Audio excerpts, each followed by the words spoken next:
Welcome to Within the Frame, where we bring the most pressing issues across the globe into focus. I'm Kim Mok-yeon.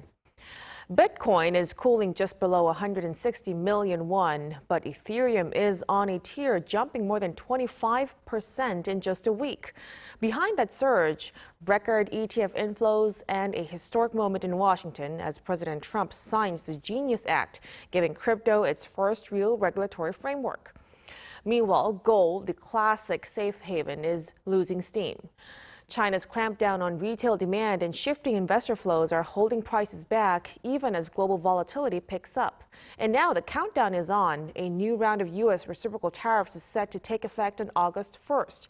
South Korea is rushing to shield key exports like steel and autos as markets brace for fallout across currencies, equities, and trade. To break down what all these means for investors in the second half, we're joined by Kim Mok-yeon, Professor of Banking and Finance at Texas A&M University. Welcome, Professor Kim. Always a pleasure. And also joining us is Lee Yoon-soo, Professor of Economics at Seogang University. Good to see you, Professor Lee. Thank you for having me. So let's start a discussion with Professor Kim. Bitcoin, like I've said, has slipped back below 160 million Korean won, while Ethereum jumped over 25% in just a week time. What is driving this divergence between, Bitcoin's sideways trend and the sharp rally in altcoins like Ethereum?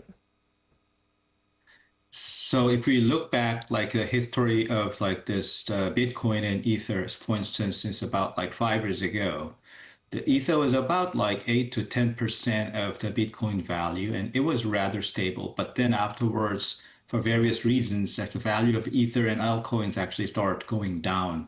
And now I think it's around 2 to 3% of the Bitcoin. So clearly, the trend has been more all the altcoins, especially this Ethereum's value, has been decreasing compared to Bitcoin, while the Bitcoin value has been kept going up. So having said that, I think that recently, as you mentioned, this regulatory defogging and also the ETFs, the purchase and also the emergence of this Ethereum ETFs kind of spurred the purchase of these altcoins, especially the Ethereum, by the institutional investors.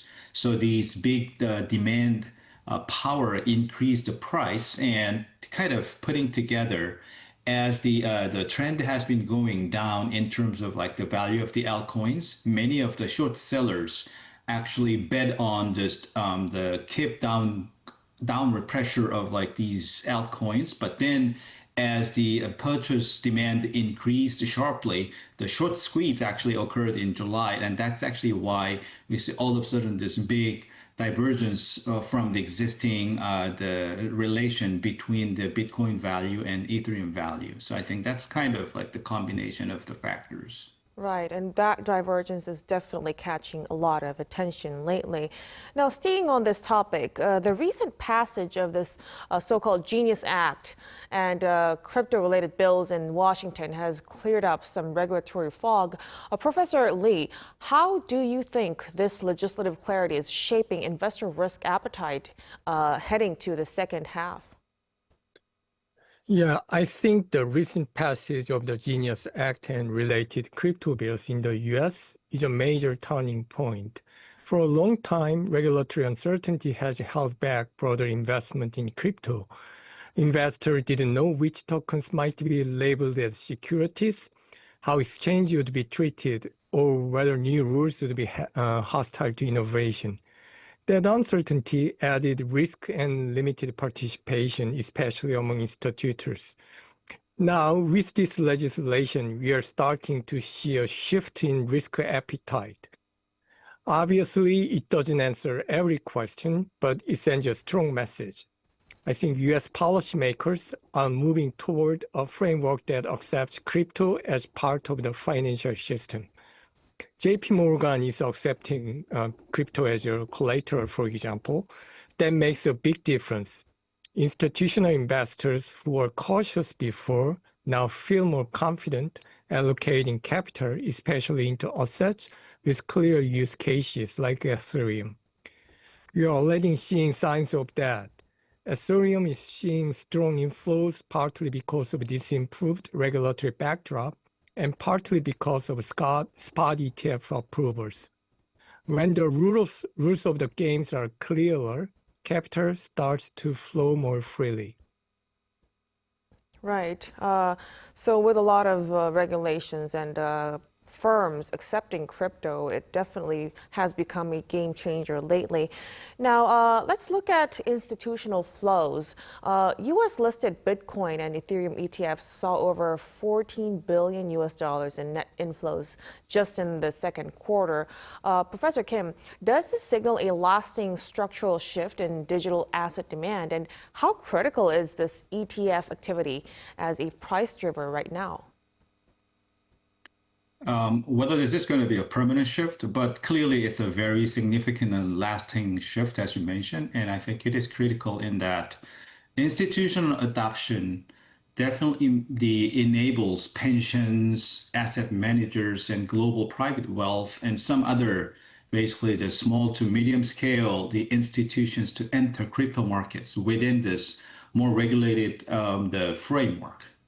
And that's going to also just encourage other retail investors also to join as well. So it has kind of the piggybacking effects. And in terms of the mechanism, it's rather simple in that ETF inflows basically means that the fund is going to take these bets on the cryptos, and the investors actually will either directly or indirectly hold these positions. Because of the nature of the institution, some of them are very fastly moving in terms of their trading positions, but pension funds or some of the slower moving the funds will tend to hold these cryptos. That means the value of these kind of things will work as floor, meaning it's going to have like very strong support in terms of price, thereby reducing the price volatility. So it's going to have very huge impact. And also, it is going to always, like I mentioned, will also just bring the next rounds of the speculative investor, slightly less risky appetite, actually, investors can join because they also think that, oh, so the assets become a bit stable because of the existence of these institutional investors backing. So overall, I think there is a high chance that sustained shift actually is going to likely happening. Right. So it really seems like we're seeing a new kind of money entering the space. Now, at the same time as this is happening, we are also seeing, traditional safe haven assets like gold lose momentum despite strong year-to-date returns. Professor Lee, how do you interpret gold's relative underperformance compared to Bitcoin, of course, especially in light of inflation expectations and shifting rate paths? Yeah, gold's underperformance compared to Bitcoin, I think, reflects a broader shift in how investors think about inflation protection and safe haven assets. Traditionally, gold was the go-to hedge during period of inflation or market stress. But today, we are seeing a change. As inflation expectations remain elevated, and interest rate cuts are anticipated later this year at least, investors' flows are shifting, especially toward digital assets like Bitcoin. There are a few reasons behind this. First, Bitcoin is increasingly seen as responsive to liquidity and macro expectation. It tends to rally when markets anticipate looser monetary policy, and we are in that environment now. Second, institutional investors who previously would have favored gold are now allocating to Bitcoin thanks to regulatory clarity and launch of the spot ETFs. Research also shows that Bitcoin does act as a hedge against inflation expectation, just similar to gold. However, unlike gold, Bitcoin tends to fall during episodes of financial uncertainty. So it doesn't behave like a traditional safe haven. What's changing now is that in a market with stable growth and rising inflation risk, but no major fear, Bitcoin is outperforming gold in terms of risk-adjusted returns. So, adding to this situation, China's recent clampdown on retail gold buying contrasts with long-term Bitcoin holders showing fewer signs of selling. Professor Kim, do you think there's some possibility for a long-term rotation where Bitcoin could replace gold as a dominant hedge asset? It's a bit too early to say that because I think the central banks still keep purchasing gold and also want to just hold more gold. So I think the gold rush hasn't finished. But the in terms of alternative, clearly, if there were not many alternatives before, at least as of now, I think as people start thinking and also institutions start thinking, oh, okay, maybe Bitcoin can be a good alternative for a hedge, actually for the safe haven. So clearly it's a very risky and speculative asset, but because lots of people hold it and they just tend to hold for a long period of time, which just satisfies the condition of like a safe haven because it's not going to be like massively sold, I think, in the market if there's some bad events. Instead, if there's some bad events, then people actually will try to hold it even more. That's like a condition for safe haven asset, right? So if the flight to safety type of the condition is not working in favor actually for Bitcoin price, then I think, there's going to be at least some substitution for gold actually toward a Bitcoin. It'll be interesting to see how this evolves, the role of Bitcoin and gold moving forward. Now, let's shift gears a little bit to global trade. President Trump's new round of reciprocal tariffs is set to kick in August 1st. All eyes are on that. Professor Lee, how might this renewed trade tension affect overall global market sentiment, especially when it comes to, risk on assets like crypto? So President Trump's new round of reciprocal tariffs again, set to begin on August 1st, marks a clear escalation to global trade tensions.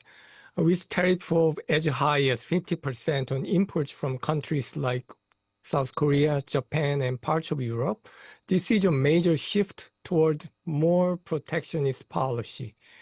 While markets haven't reacted strongly yet, many experts believe this could be the beginning of more serious disruptions. We are not seeing outright panic, but policy uncertainty is clearly rising.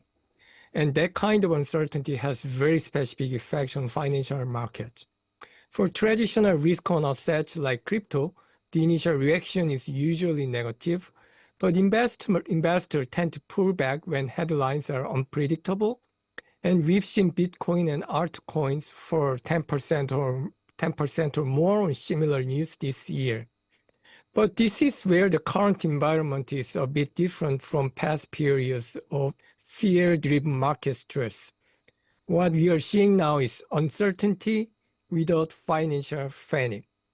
Growth expectations are still intact, inflation risks remain elevated, and interest rate cuts are expected later this year.